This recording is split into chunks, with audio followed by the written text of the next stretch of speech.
Hi, welcome to another issue of the Ship It Show. Today we're going to be talking a little bit about employer branding and how companies can recruit top talent to their team and help augment the team that they already have or supplement the team that they already have.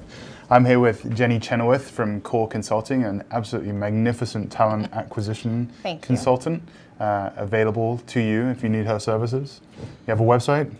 I do. It's not quite up and running, but it'll be ready soon. But it's Kohr Consulting, Kohr Consulting.com. Great. So we were talking just before we got in the studio about three things that you could do. If you are a leader who's used to working in a technical recruiting environment, so if you come from a company that does a lot of technical recruiting and you're moving into a company that doesn't have as much capability within the recruiting pipeline, the technical recruiting pipeline, and we were talking about three quick wins that you could get, or three things that you can do to very quickly improve your chances of success in recruiting some top talent. So the first one was really thinking about setting an SLA for responsiveness.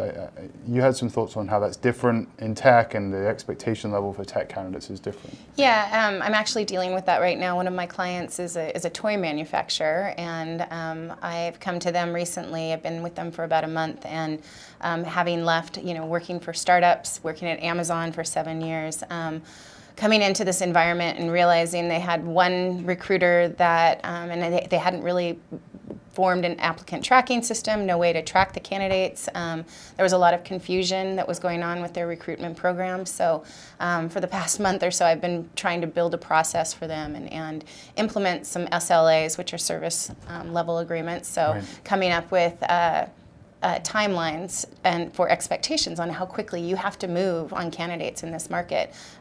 It's just you have to move quickly or they're going to go away. And what are those expectations? Like if I email or I apply for a job or I follow up with a question or whatever, like how responsive do you expect, or does the market expect a top tier employer to be? Yeah, I think it's imperative that every company have an applicant tracking system that works, it's functioning. And so as soon as you apply for a position, and we've all been there on the other side as a candidate, right? Wondering what's going on with my application. Did they get it? Yeah. Where is it? I have no idea what's going on. So I believe that every candidate should receive an automatic email that says, "We got your application. Thank you. We'll be looking at it. We'll let you know." My rule of thumb is a SLA of 48 hours on turnaround. So that candidate should hear back 48 business hours whether or not we're going to move forward in the process with a phone screen, or if we are sorry, this isn't a fit, but we'll keep your information on hand and there may be something in the future. So 48 hours to reply to them, and then I want to make sure that conversation happens within that work week as well, because again, if we don't get these candidates going through the pipeline quickly, they're going to go away. Right, other people are going to absolutely take them from you, or they're just going to lose the attention on your company. Yeah. And I think you talk a lot about candidate experience, and I think there's a lot of discussion around customer experience, and how companies have set the bar for an order email, and making sure that their customer service is responsive, and that if you have an issue, people get back to you.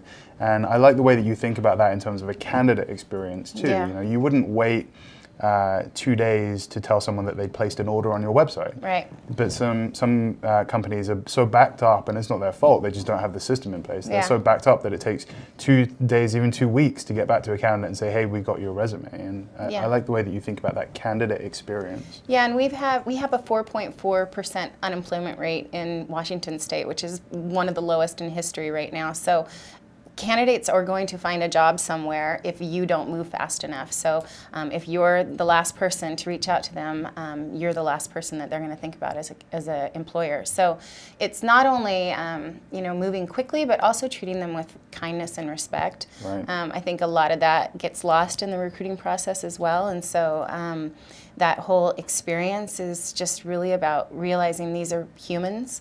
I've had hiring managers in the past that have, laughed and torn a resume up and thrown it into the waste can thinking it's really funny. And I'm, inside I'm dying because that is a human being that you're talking about in their life. So let's treat it with a little bit more respect than what you've just done. So.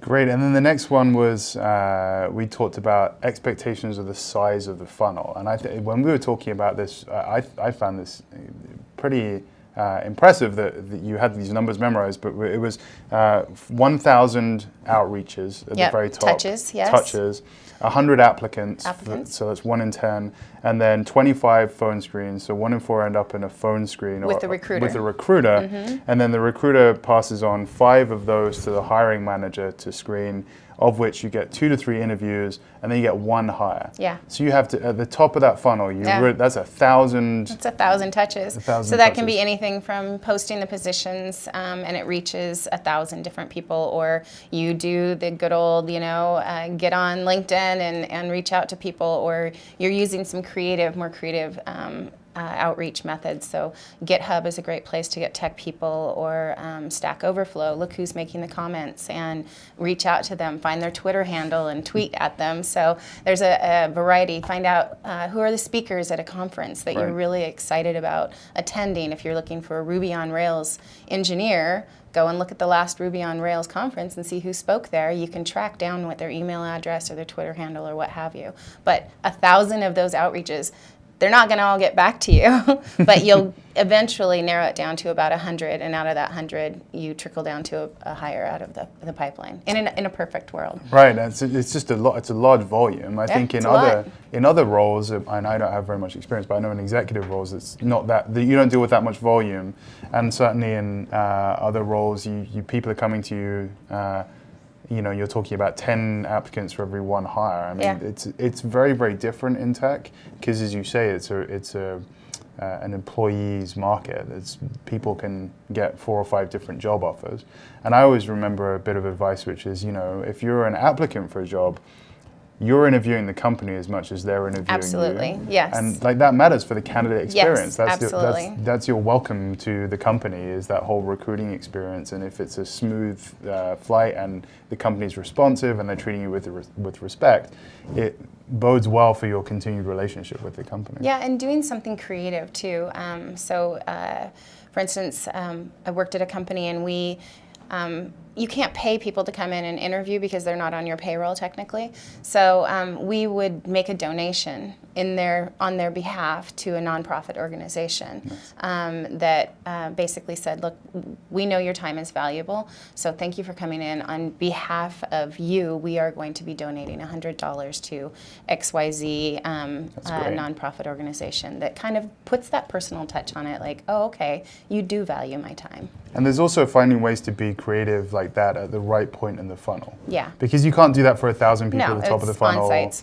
Yeah, so when you get down, what can you do at each step of the funnel or the pipeline that results in that little bit of personalization and a little bit of creative Gosh, content? it can be just as simple as listening to someone. A lot of recruiters don't listen, and that's unfortunate, and a lot of interviewers in general.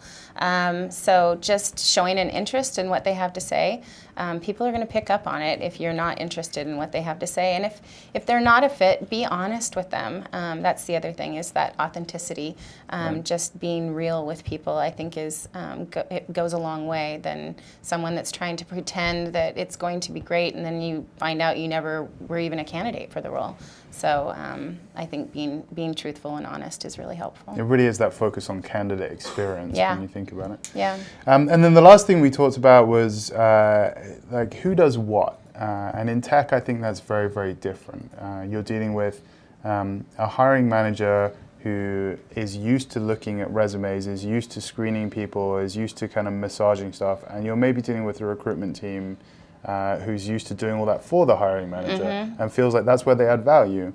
And also a hiring manager that can look at a resume and say, there's just something wrong with this resume, I can't tell you what it is.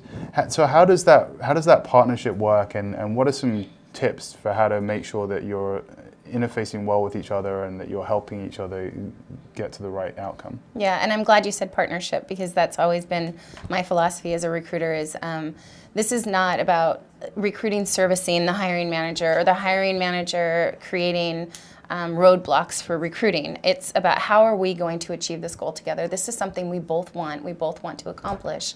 So how are we going to get there together? It does change, right? So in my perfect little philosophy of the kind of the responsibility pipeline, the candidate applies for a role. There's a recruiter interview that takes place, a phone screen. If that goes well, it goes to the hiring manager for the phone screen. If the hiring manager goes well, if it's a tech position, we can do maybe a technical test. And then we bring them on site. They meet no more than 4 or 5 people. More than that is too much. From there, you can move into, where we're going to move as far as offer stage and that type of thing. Retail company, somebody that works at a retail store in the mall, it may be, I read a Glassdoor review the other day where the hiring manager or the manager of the retail store brought in 3 people and did a group interview with those 3 people at the food court. I don't think that's the best experience, right. But if you are doing mass hiring like that, yeah, it's very creative. different though when you're doing mass hiring and when you're trying to interview a lot of candidates and when you're trying to interview few candidates. And what I think is interesting is the pipeline numbers that you described earlier feel like mass hiring at the top of the pipeline, but they feel like very, very high touch hiring at the bottom of the pipeline. Yeah. So it's that you have to kind of retool how you're thinking about that and how your approach changes through the pipeline with candidates. Definitely, yeah. All right, well, thank you very much for coming in. Yeah, it's been great thanks for having having you. me. I appreciate it. Thanks for watching. We'll see you next week. Thank you.